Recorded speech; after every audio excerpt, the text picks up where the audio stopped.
تو بہت بڑے بڑے ڈلے نکل آتے ہیں جن کے انٹرنیشنل بائر بھی ہوتے ہیں. یہ بلاسٹنگ والے کی تو لوکل مارکیٹ ہی پوری نہیں ہوتی نا, اوپر سے ٹائل بھی آ گئی ہے, تو اب سنگ مرمر تو اعلیٰ ذوق کے حامل لوگ ہی لگائیں گے نا. تو خیر وہ جو ہے مطلب کہ اللہ آپ کا بھلا کرے.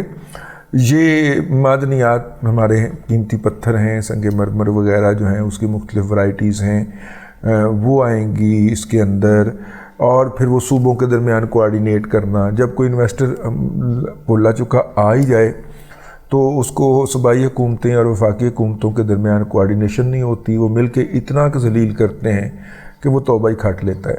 اس کے علاوہ ہمارے جو خاص طور پہ ہمارے پختون بھائی جو باہر گئے ہوئے ہیں وہ اپنے رسپیکٹیو علاقوں کے اندر انویسٹمنٹ کرنا چاہتے ہیں, تو یہ بہترین ان کے لیے پریپوزیشن ہو سکتی ہے اور وہ کر سکتے ہیں. عمران خان صاحب کے دور کے اندر بھی بڑے بڑے ایم او یو سائن ہوئے تھے جس کے تحت کے پی کے اندر ایک ریفائنری لگنی تھی, کوئی 2-4 سوڈا ایش کے پلانٹ لگنے تھے, وہ سارے کے سارے ہوا ہو گئے. وہ آئے, انہوں نے تصویریں بنوائیں, وی آئی پی پروٹوکول لیے, واپس چلے گئے اپنے ممالک کو, دوبارہ مڑ کے نہیں آئے. اگرچہ ایک بہت بڑے جرنیل صاحب کے بارے میں جو کہ لطیفال کے اندر مقیم ہیں اور بہت سارے لوگوں کا خیال ہے کہ انہیں گھر کے اندر قید کر دیا گیا, حالانکہ ایسا نہیں ہے. ہمیں بتایا گیا ہے کہ سرکاری پروٹوکول کے تحت کوئی بندہ اہم پوزیشن سے ریٹائر ہو, جیسا کہ وہ ہوئے تھے, تو 2 سال تک کے لیے اسے اپنے ملنے کے لیے آنے والے جانے والوں کے حوالے سے رپورٹ کرنا ہوتا ہے اور اپنا شیڈول جو ہے وہ بتانا ہوتا ہے کہ میں کل اپنے علاقے سے کہاں پہ جا رہا ہوں. کچھ لوگوں نے کہا کہ جناب فیض حمید صاحب جو ہے وہ ملک بوستان کی کسی صاحبزادے یا صاحبزادی کی شادی میں پہنچے ہوئے تو وہ جا سکتے ہیں انڈیپینڈنٹلی, بس انہیں بتانا ہوتا ہے وہاں پہ ایک دفتر کے اندر نا کہ جی میں کل اس شادی میں شریک ہونے جا رہا ہوں. پابندی ان پہ کوئی نہیں ہوتی, لیکن ان کی جو ضروریات, ان کی جو مصروفیات رہی ہوتی ہیں, اس کے پیش نظر ان پہ ایک مانیٹرنگ ہلکا سا چیک رکھا جاتا ہے. جس طرح یہ شیڈول 4 کے لوگ نہیں ہوتے, کہا ان کو کچھ نہیں جاتا, ٹھیک ہے بس, لیکن وہ جیسے ہی وہ شہر چھوڑنے لگیں تو وہ اجازت لیتے ہیں کہ جناب ہم دوسرے شہر جانے لگے ہیں تو چلے جائیں. تو وہ والا سلسلہ جو ہے وہ ان کے اوپر ہے. اینی ہاؤ وہ بھی ایک کے پی کے اندر کوئی ریفائنری تھی, اس کے سی ای او لگ گئے تھے, وہ لمبی تنخواہ وہاں سے مل رہی تھی ان کو, لیکن اس ریفائنری کے اوپر وہ کام گراؤنڈ کے اوپر ہوتا سنا ہی نہیں دیا, ہمیں یہ بتایا گیا. خیر یہ جو ہوگی کونسل یہ کوآرڈینیٹ کرے گی, اس میں کچھ ریٹائرڈ فوجی حضرات بھی شامل ہوں گے, پتہ نہیں ان کو منرل کی کب ٹریننگ مل گئی تھی, لیکن بہرحال وہ شامل ہوں گے. اور اس کے علاوہ جو ہے کچھ سابق بیوروکریٹ اس کے اندر ہوں گے, کوئی ڈپلومیٹ ہوں گے. تو یوں یہ کوآرڈینیٹ کرے گی اس طرح کے بڑے پروجیکٹس کے لیے. ظاہر ہے جو ریکوڈک کا پروجیکٹ ہے اس کے اوپر تو $10 ارب کی ٹھکوا گئے ہیں. جناب قمر جاوید باجوہ صاحب پاکستان کو اچھا بھلا وہ مطلب کہ 50-60 کروڑ کے اندر ڈالر کے اندر معاملہ نپٹ رہا تھا, وہ بھی 20 سال میں ادا کرنے تھے.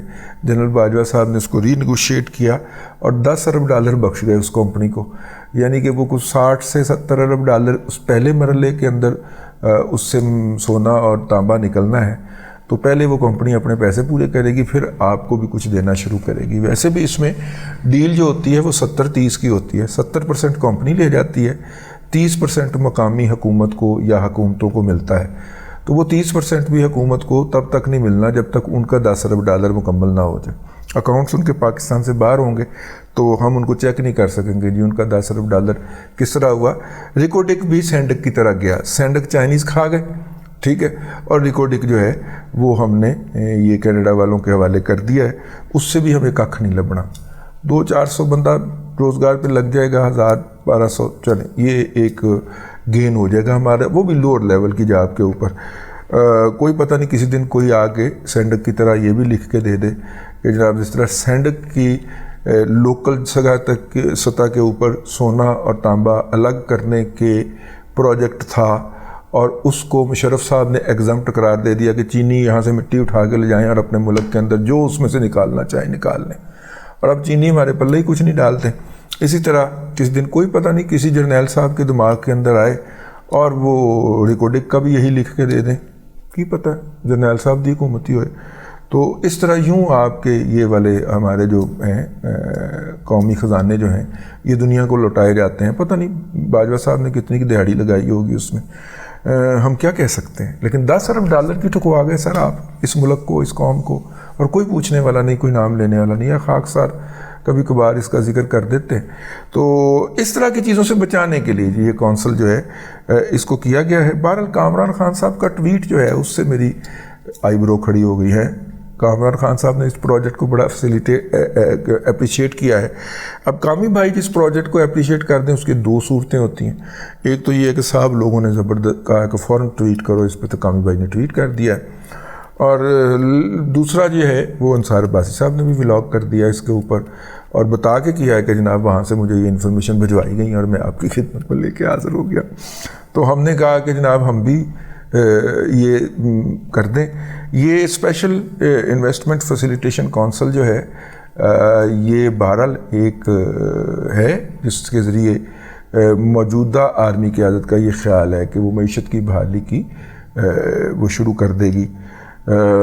میں اس سے ایگری کروں یا نہ کروں اس سے کیا فرق پڑتا, میری کیا اوقات ہے. لیکن ہمارے دوست محبی ایس تو بعد میں دوڑ لانی ہے. ممتاز بھٹی صاحب نے اس کے اوپر ایک لفظ کی, ایک فکرے کی ٹویٹ کر کے نا دریا کو کوزے میں بند کر دیا. انہوں نے کہا کہ اگر فوج جو ہے وہ معیشت بحال کر سکتی ہوتی تو جتنے محبت کے زمزمے پھوٹ رہے تھے اور جتنا محبت کا دودھ اس کی چھاتیوں میں اترا ہوا تھا عمران احمد خان نیازی کے لیے, تو پھر عمران خان کے دور کے اندر تو جی ڈی پی 300% تک گرو کرتا. تو اگر یہ کر سکتی ہوتی معیشت بحال, یا ان کے پاس کوئی قابل عمل حل ہوتے, تو تب تک تو یہ ہونا تھا. تو نہیں ہوا نا. تو اس لیے سر جو آپ کا کام ہے وہ آپ ضرور کریں, لیکن تھوڑا کام نہیں ہے گا. بس منہ چوں نکل گئی سر, تھوڑا کام نہیں ہے.